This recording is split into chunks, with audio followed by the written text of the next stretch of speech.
வணக்கம். கலாம் ஆண்டு 6 மாதம் 5 நாள் 7 செவ்வாய்க்கிழமை பிப்ரவரி 17, 2026. இன்றைய நம்பிக்கை செய்திகள்.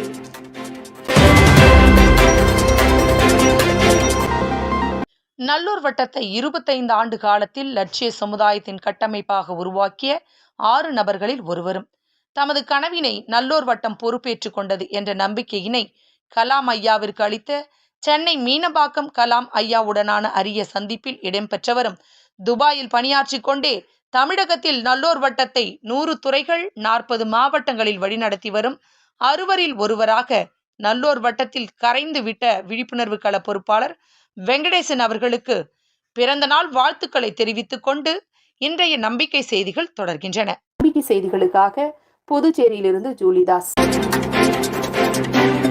மேலும் ஒருவருக்கு பிறந்த நாள் வாழ்த்துக்களை தெரிவித்துக் கொள்வதில் நல்லூர் வட்டம் மகிழ்ச்சி அடைகிறது. 2011 முதல் 2016 ஆண்டுகளில் சென்னையின் மேயராக பதவியில் இருந்த மனிதநேய அறக்கட்டளையின் நிறுவன தலைவர் சைதை துரைசாமி அவர்கள் அந்த பதவி காலத்தில் சென்னை மேம்பாட்டிற்கு நல்லூர் வட்டத்தின் செயல்பாடுகளுக்கு முக்கியத்துவம் அளித்தார். அச்சமயத்தில் ரிப்பன் மாளிகையிலேயே 2 முறை நல்லூர் வட்டத்தின் 3வது சக்தி சந்திப்பு நடைபெற்றதும், நகர மேம்பாட்டிற்கு நல்லூர் வட்டத்தின் செயல் திட்டங்களை அமுல்படுத்த அதிகாரிகளுக்கு ஆணையிட்டதும் நல்லூர் வட்டம் கடந்து வந்த பாதையில் மறையாத தடங்கள். மதிப்பிற்குரிய ஐயா சைதை துரைசாமி அவர்களுக்கு நல்லூர் வட்டம் பிறந்த நாள் வாழ்த்துக்களை தெரிவித்துக் கொள்வதாக நல்லூர் வட்டத்தின் மாநில பொறுப்பாளர் முத்துகிருஷ்ணன் தெரிவித்தார். நம்பிக்கை செய்திகளுக்காக சென்னையிலிருந்து தயாநிதி. உள்ளாட்சி வேட்பாளர்களுக்கான 10வது முகாம் கரூர் இன்ப சேவா சங்கத்தில் நடைபெற வேண்டிய உள்ளாட்சி தேர்தலில் தன்னலமற்ற சமூக பொறுப்புள்ள 1000 இளைஞர்களை தயார் செய்ய நல்லூர் வட்டம் முடிவு செய்து, அப்படி அதற்கு தயாராய் உள்ள 50 இளைஞர்களை ஒருங்கிணைத்து அவர்களுக்கு 2 நாள் பயிற்சியினை அளித்து வருகிறது.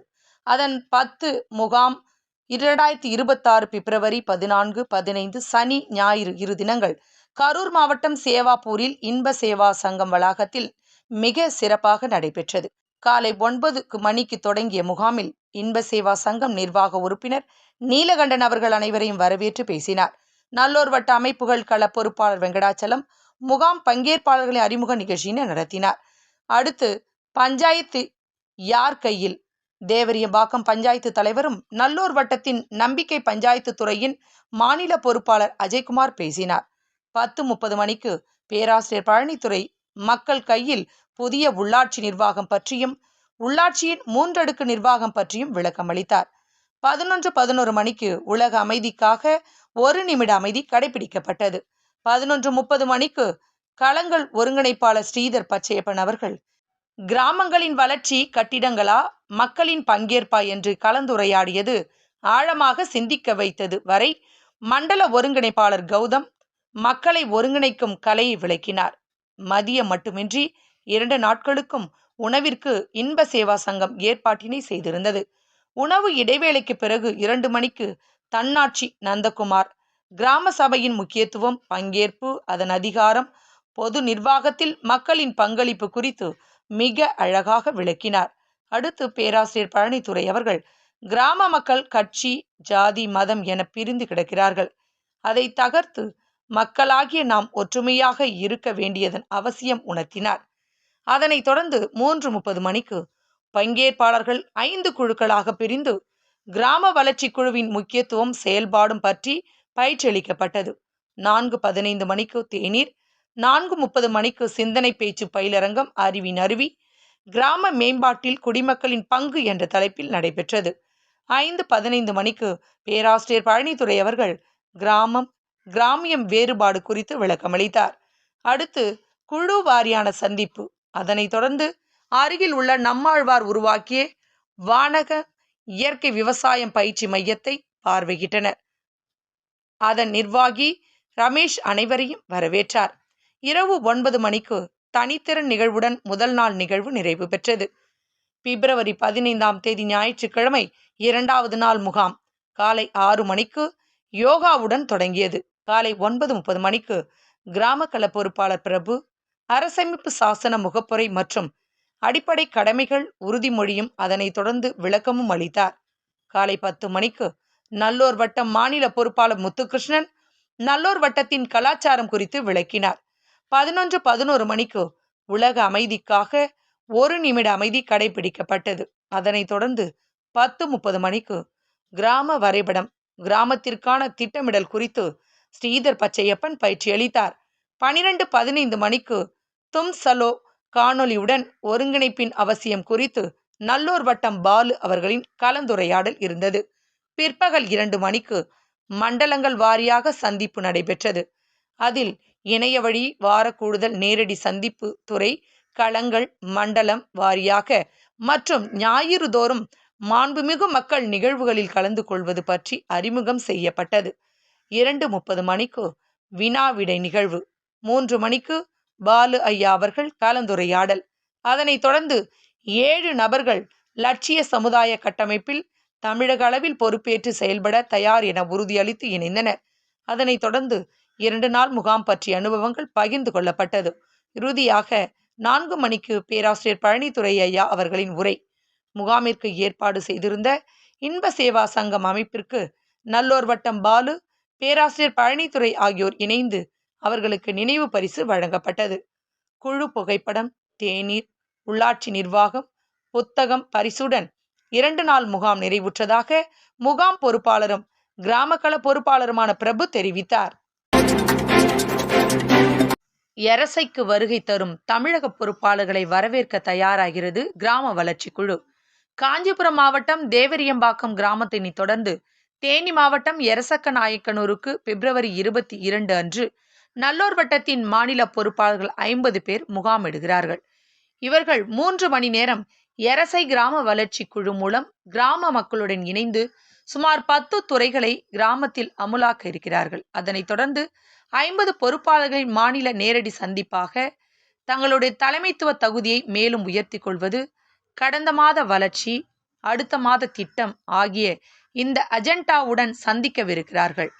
இந்த 2 நிகழ்வுகளும் சிறப்பாக நடைபெற தற்போது எரசை கிராம வளர்ச்சி குழு கிராமத்தில் முக்கிய பொதுமக்களையும் அழைத்து ஆலோசனை நடத்தி வருவதாகவும், இந்த சந்திப்பில் நல்லூர் வட்டத்தின் மதுரை மண்டல பொறுப்பாளர் குறிஞ்சிமணி உடனிருந்து வழி நடத்தியதாக எரசை கிராம வளர்ச்சி குழு பொறுப்பாளர் பழனிசாமி தெரிவித்தார். செய்திகளுக்காக புதுச்சேரியிலிருந்து ஜூலிதாஸ். விழுப்புரத்தில் விளையாட்டை பாடத்திட்டத்தில் இணைத்ததினால் முதல் முறையாக ஆரம்ப பள்ளி ஏழை எளிய மாணவர்கள் சாதனை. வணக்கம். யோசிச்சு பாருங்களேன், ஒரு கிராமப்புறத்துல இருக்கிற சின்ன பசங்களுக்கு முறையா ஒரு ஸ்போர்ட்ஸ் ட்ரைனிங் கொடுத்தா என்ன ஆகும்? இது சும்மா கற்பனை இல்லைங்க, நிஜமாவே நடந்திருக்கு. பிப்ரவரி 11-12-2026 விழுப்புரம் மாவட்டத்துல நடந்த ஒரு அற்புதமான நிகழ்வு தான் இதுக்கு பதில். வாங்க அந்த சூப்பரான கதையை பத்தி விரிவா பார்க்கலாம்.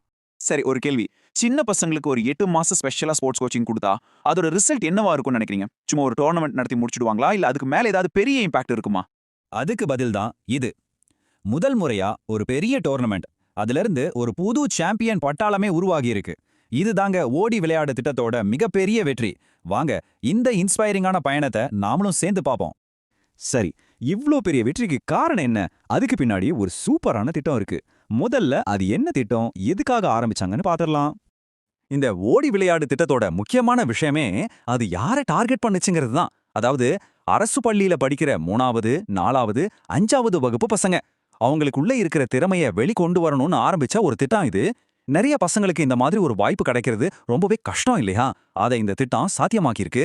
ஒரு ஐடியா மட்டும் இருந்தா போதுமா? அதை செயல்படுத்தணும்ல. இந்த சின்ன பசங்க எப்படி சாம்பியன்ஸ் ஆனாங்க? அந்த 8 மாச கடின உழைப்பு எப்படி இருந்துச்சுன்னு பார்க்கலாமா? இது ஒரே நாள்ல நடந்த மேஜிக் கிடையாதுங்க. முதல்ல திட்டத்தை ஆரம்பிச்சாங்க.